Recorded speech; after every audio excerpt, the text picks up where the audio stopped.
ಎಲ್ರಿಗೂ ನಮಸ್ಕಾರ. Welcome back to my channel. ನಾನು ಗಾಯತ್ರಿ.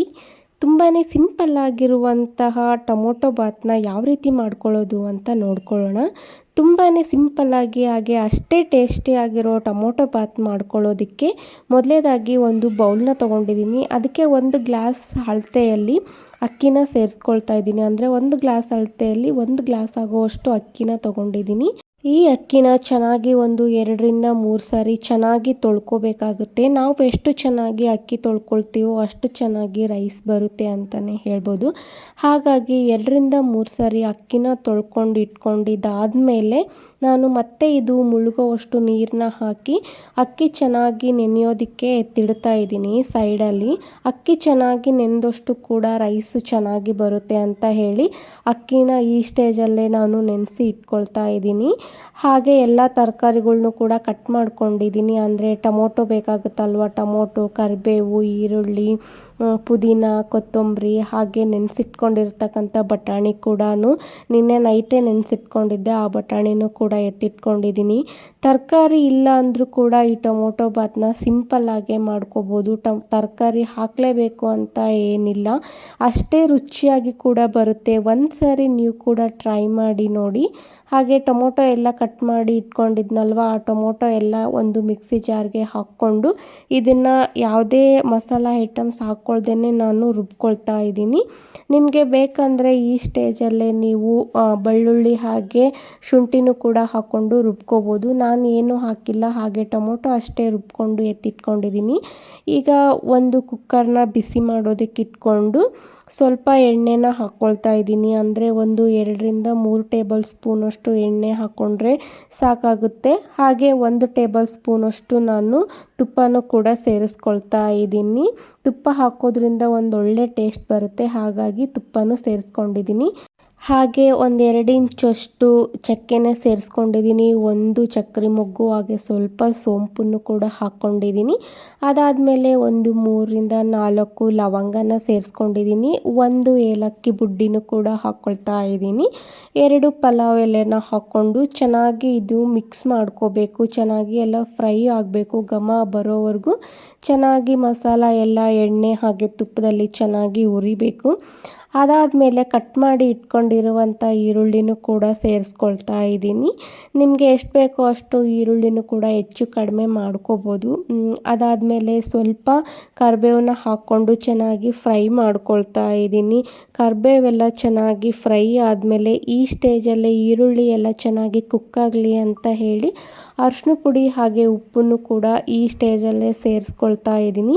ಈ ಸ್ಟೇಜಲ್ಲೇ ಅರಿಶಿನ ಪುಡಿ ಉಪ್ಪನ್ನು ಕೂಡ ಸೇರಿಸ್ಕೊಂಡು ಚೆನ್ನಾಗಿ ಫ್ರೈ ಮಾಡ್ಕೊಳ್ಳೋದ್ರಿಂದ ಈರುಳ್ಳಿ ಬೇಗನೆ ಫ್ರೈ ಆಗುತ್ತೆ ಅಂತ ಹೇಳಿ ನಾನು ಉಪ್ಪನ್ನು ಕೂಡ ಈ ಸ್ಟೇಜಲ್ಲೇ ಸೇರಿಸ್ಕೊಂಡಿದ್ದೀನಿ. ಹಾಗೆ 1 ಸ್ಪೂನ್ ಆಗೋವಷ್ಟು ಜಿಂಜರ್ ಗಾರ್ಲಿಕ್ ಪೇಸ್ಟನ್ನು ಕೂಡ ಹಾಕ್ಕೊಂಡು ಜಿಂಜರ್ ಗಾರ್ಲಿಕ್ ಪೇಸ್ಟ್ ಹಸಿ ವಾಸನೆ ಎಲ್ಲ ಹೋಗೋವರೆಗೂ ಚೆನ್ನಾಗಿ ಮಿಕ್ಸ್ ಮಾಡ್ಕೋಬೇಕಾಗುತ್ತೆ. ಅಂದರೆ ಜಿಂಜರ್ ಗಾರ್ಲಿಕ್ ಪೇಸ್ಟಲ್ಲೆಲ್ಲ ಹಸಿ ವಾಸನೆ ಇರುತ್ತಲ್ವ, ಅದೆಲ್ಲ ಕಂಪ್ಲೀಟಾಗಿ ಹೋಗಿ ಎಣ್ಣೆ ಜೊತೆ ಎಲ್ಲ ಜಿಂಜರ್ ಗಾರ್ಲಿಕ್ ಪೇಸ್ಟ್ ಮಿಕ್ಸ್ ಆಗಬೇಕು. ಅಲ್ಲಿವರೆಗೂ ಚೆನ್ನಾಗಿ ಮಿಕ್ಸ್ ಮಾಡ್ಕೋಬೇಕು. ಅದಾದಮೇಲೆ ಸ್ವಲ್ಪ ಕೊತ್ತಂಬರಿ ಹಾಗೆ ಪುದೀನನೂ ಕೂಡ ಇವಾಗಲೇ ಕಟ್ ಮಾಡಿಕೊಂಡು ಸೇರಿಸ್ಕೊಳ್ತಾ ಇದ್ದೀನಿ. ಇದನ್ನೇನು ರುಬ್ಬೋ ಅವಶ್ಯಕತೆ ಇಲ್ಲ. ಈ ರೀತಿ ಕೊತ್ತಂಬರಿ ಮತ್ತು ಪುದೀನನ ಎಣ್ಣೆಯಲ್ಲಿ ಬಾಡಿಸ್ಕೊಂಡ್ರೆ ತುಂಬಾ ಟೇಸ್ಟಿಯಾಗಿರುತ್ತೆ ಟೊಮೊಟೊ ಬಾತು. ನೀವು ಕೂಡ ಒಂದು ಸಾರಿ ಟ್ರೈ ಮಾಡಿ ಹೇಳಿ ಯಾವ ರೀತಿ ಬಂದಿತ್ತು ಅಂತ ಹೇಳಿ. ಈ ರೀತಿ ಎಲ್ಲ ಚೆನ್ನಾಗಿ ಫ್ರೈ ಮಾಡ್ಕೊಂಡಿದ್ದಾದಮೇಲೆ ನೆನೆಸಿಟ್ಕೊಂಡಿರ್ತಕ್ಕಂಥ ಬಟಾಣಿನೂ ಕೂಡ ಹಾಕ್ಕೊಂಡು ಚೆನ್ನಾಗಿ ಫ್ರೈ ಮಾಡ್ಕೊಳ್ತಾ ಇದ್ದೀನಿ. ಈ ಪಲಾವ್ಗೆ ಹಾಗೆ ಟೊಮೊಟೊ ಬಾತ್ಗೆಲ್ಲ ನಾವು ಈ ರೀತಿ ನೆನೆಸಿಟ್ಕೊಂಡಿರ್ತಕ್ಕಂಥ ಬಟಾಣಿನ ಸೇರಿಸ್ಕೊಂಡ್ರೆ ತುಂಬಾ ಟೇಸ್ಟಿಯಾಗಿರುತ್ತೆ. ಹಾಗೆ ಇದಕ್ಕೆ ಸ್ವಲ್ಪ ಖಾರದ ಪುಡಿ, ಸ್ವಲ್ಪ ಧನಿಯಾ ಪುಡಿ, ಸ್ವಲ್ಪ ಗರಂ ಮಸಾಲಾನ ಹಾಕ್ಕೊಂಡು ಚೆನ್ನಾಗಿ ಮಿಕ್ಸ್ ಮಾಡ್ಕೊಳ್ಬೇಕು. ಗರಂ ಮಸಾಲ ಹಾಕೋದ್ರಿಂದ ಒಂದೊಳ್ಳೆ ಟೇಸ್ಟ್ ಬರುತ್ತೆ. ಹಾಗಾಗಿ ಒಂದು ಅರ್ಧ ಸ್ಪೂನ್ ಆಗೋವಷ್ಟು ಗರಂ ಮಸಾಲಾನ ಹಾಕ್ಕೊಂಡಿದ್ದೀನಿ.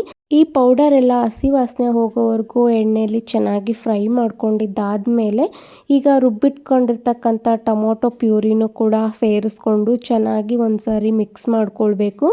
ಟೊಮೊಟೊ ಎಲ್ಲ ಹಸಿ ವಾಸನೆ ಹೋಗಿ ಹಾಗೆ ಗ್ರೇವಿ ಜೊತೆ ಎಲ್ಲ ಹೊಂದ್ಕೊಳ್ಬೇಕು. ಅಲ್ಲಿವರೆಗೂ ಚೆನ್ನಾಗಿ ಮಿಕ್ಸ್ ಮಾಡಿಕೊಂಡು ಬಿಟ್ಕೊಂಡಿದ್ದಾದಮೇಲೆ ಟೊಮೊಟೊ ಎಲ್ಲ ಹಸಿ ವಾಸನೆ ಹೋಗಿ ಚೆನ್ನಾಗಿ ಎಣ್ಣೆ ತೇಲ್ ಬರೋವರೆಗೂ ಚೆನ್ನಾಗಿ ಮಿಕ್ಸ್ ಮಾಡಿಕೊಂಡು ಫ್ರೈ ಮಾಡ್ಕೋಬೇಕು. ನಾವು ಎಷ್ಟು ಚೆನ್ನಾಗಿ ಮಿಕ್ಸ್ ಮಾಡಿಕೊಂಡು ಫ್ರೈ ಮಾಡ್ಕೊಳ್ತೀವೋ ಟೊಮೊಟೊ ಬಾತ್ ಕೂಡ ಅಷ್ಟೇ ಚೆನ್ನಾಗಿ ಉದುರಾಗಿ ಚೆನ್ನಾಗಿ ಬರುತ್ತೆ. ಈಗ ನೋಡ್ತಿರ್ಬೋದು ಚೆನ್ನಾಗಿ ಎಣ್ಣೆ ಎಲ್ಲ ಮೇಲ್ಗಡೆ ತೇಲ್ ಬಂದಿದೆ. ಈ ಸ್ಟೇಜಲ್ಲಿ ನಾವು 1 ಗ್ಲಾಸ್ ಅಕ್ಕಿಗೆ 2 ಗ್ಲಾಸಷ್ಟು ನೀರನ್ನ ಹಾಕ್ಕೊಳ್ತಾ ಇದ್ದೀನಿ ನಾನು. 1:2 ರೇಷಿಯೋದಲ್ಲಿ ತೊಗೊಂಡ್ರೆ ಸಾಕಾಗುತ್ತೆ. ಸ್ವಲ್ಪ ಉದುರಾಗಿ ಬೇಕು ಅಂತ ಹೇಳೋರು ಸ್ವಲ್ಪ ನೀರನ್ನು ಕೂಡ ಕಡಿಮೆನ ಹಾಕ್ಕೋಬೋದು.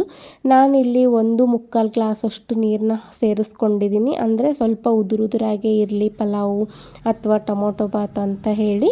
ಈಗ ಸ್ವಲ್ಪ ರುಚಿಗೆ ತಕ್ಕಷ್ಟು ಉಪ್ಪನ್ನು ಕೂಡ ಸೇರಿಸ್ಕೊಳ್ತಾ ಇದ್ದೀನಿ. ಆವಾಗಲೇ ಸ್ವಲ್ಪ ಉಪ್ಪನ್ನು ಹಾಕ್ಕೊಂಡಿದ್ನಲ್ವ ಈರುಳ್ಳಿ ಫ್ರೈ ಆಗಲಿ ಅಂತ ಹೇಳಿ. ಹಾಗಾಗಿ ಇವಾಗ ಸ್ವಲ್ಪ ಉಪ್ಪನ್ನು ನೋಡಿಕೊಂಡು ಹಾಕ್ಕೋಬೇಕಾಗುತ್ತೆ. ನಮ್ಮ ರುಚಿಗೆ ತಕ್ಕಷ್ಟು ಉಪ್ಪನ್ನು ಹಾಕ್ಕೊಂಡು ಚೆನ್ನಾಗಿ ಒಂದು ಸಾರಿ ಮಿಕ್ಸ್ ಮಾಡಿಕೊಂಡು ನೀರೆಲ್ಲ ಬಾಯ್ಲ್ ಆಗೋಕ್ಕೆ ಬಿಡಬೇಕು. ಈಗ ನೋಡಿ ನೀರೆಲ್ಲ ಚೆನ್ನಾಗಿ ಬಾಯ್ಲ್ ಆಗ್ತಿದೆ.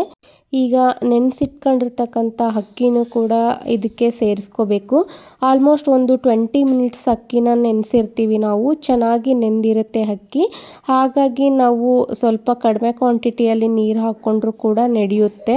ಈಗ ಅಕ್ಕಿ ಎಲ್ಲ ಸೇರಿಸ್ಕೊಂಡಿದ್ದಾದಮೇಲೆ ನಾವು ಚೆನ್ನಾಗಿ ಒಂದು ಸಾರಿ ಮಿಕ್ಸ್ ಮಾಡ್ಕೊಳ್ಬೇಕು.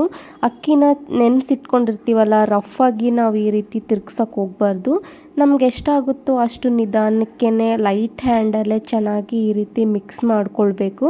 ಅಕ್ಕಿನ ಚೆನ್ನಾಗಿ ಮಿಕ್ಸ್ ಮಾಡ್ಕೊಂಡಾದ್ಮೇಲೆ ಬಾಯ್ಲ್ ಆಗೋಕ್ಕೆ ಬಿಡಬೇಕು. ಬಾಯ್ಲ್ ಆದಮೇಲೆ 1-2 ಸಾರಿ ಅಕ್ಕಿನ ಚೆನ್ನಾಗಿ ಮಿಕ್ಸ್ ಮಾಡ್ಕೋಬೇಕು. ಯಾಕಂದರೆ ಮಸಾಲೆ ಎಲ್ಲ ಕೆಳಗಡೆ ಇರುತ್ತಲ್ವ ಅದೆಲ್ಲ ಈವನ್ ಆಗಿ ಸ್ಪ್ರೆಡ್ ಆಗಲಿ ಅಂತ ಹೇಳಿ ಚೆನ್ನಾಗಿ ಮಿಕ್ಸ್ ಮಾಡ್ಕೊಂಡಿದ್ದಾದಮೇಲೆ ಕುಕ್ಕರ್ ಲಿಡ್ನ ಕ್ಲೋಸ್ ಮಾಡಿ 1-2 ವಿಸಿಲ್ ತೆಗೆದ್ರೆ ಸಾಕಾಗುತ್ತೆ. ಹಾಗೆ ಟೊಮೊಟೊ ಬಾತ್ ಕೂಡ ತುಂಬಾ ಉದುರಾಗಿ ಚೆನ್ನಾಗಿ ಬಂದಿರುತ್ತೆ ಅಂತ ಹೇಳಿ ನಾನಿಲ್ಲಿ 3 ವಿಸಿಲ್ನ ಹಾಕಿಸ್ಕೊಳ್ತಾ ಇದ್ದೀನಿ. ಈಗ ನೋಡಿ ವಿಸಿಲೆಲ್ಲ ಬಂದು ತಣ್ಣಗಾಗಿದೆ ಕುಕ್ಕರು. ಈಗ ಕುಕ್ಕರ್ ಲಿಡ್ನು ಕೂಡ ಓಪನ್ ಮಾಡಿ ತೋರಿಸ್ತಾ ಇದ್ದೀನಿ. ಎಷ್ಟು ಚೆನ್ನಾಗಿ ಎಷ್ಟು ಉದುರಾಗಿ ಟೊಮೊಟೊ ಬಾತ್ ಬಂದಿದೆ ಅಂತ ನೋಡ್ಬೋದು. ಹಾಗೆ ಮಸಾಲೆ ಕೂಡ ಎಲ್ಲ ಕಡೆ ಈವನ್ ಆಗಿ ಸ್ಪ್ರೆಡ್ ಆಗಿದೆ. ಅಂದರೆ ಕೆಳಗಡೆ ಮಸಾಲೆ ಇರೋದು ಮೇಲ್ಗಡೆ ಅನ್ನ ಇರೋದು ಆ ಥರ ಏನೂ ಆಗಿಲ್ಲ. ಕೆಳಗಡೆಯಿಂದ ಮೇಲ್ಗಡೆವರೆಗೂ ಕೂಡ ಮಸಾಲೆ ಎಲ್ಲ ಚೆನ್ನಾಗಿ ಟೊಮೊಟೊ ಬಾತ್ಗೆಲ್ಲ ಹಿಡ್ದಿದೆ. ಈ ರೀತಿ ಸಿಂಪಲ್ಲಾಗಿ ಹಾಗೆ ತರಕಾರಿ ಇಲ್ಲದೆ ಟೊಮೊಟೊ ಬಾತ್ನ ತುಂಬಾ ಈಸಿಯಾಗಿ ಮಾಡ್ಕೋಬೋದು. ಮಕ್ಕಳ ಲಂಚ್ ಬಾಕ್ಸ್ಗೆ ಹಾಗೆ ಹಸ್ಬೆಂಡ್ ಲಂಚ್ ಬಾಕ್ಸು ಕೂಡ ಕಟ್ಟೋಕ್ಕೆ ತುಂಬಾ ಚೆನ್ನಾಗಿರುತ್ತೆ. ಯಾವುದೇ ರೀತಿ ತರಕಾರಿ ಇಲ್ಲದೆ ಸಿಂಪಲ್ಲಾಗಿ ಈ ರೀತಿ ಟೊಮೊಟೊ ಬಾತ್ನ ಮಾಡಿಕೊಟ್ಟು ನೋಡಿ. ಹಾಗೆ ಈ ವಿಡಿಯೋ ಇಷ್ಟ ಆದರೆ ಲೈಕ್ ಮಾಡಿ, ಶೇರ್ ಮಾಡಿ, ಕಮೆಂಟ್ಸ್ ಮಾಡಿ. Thank you all.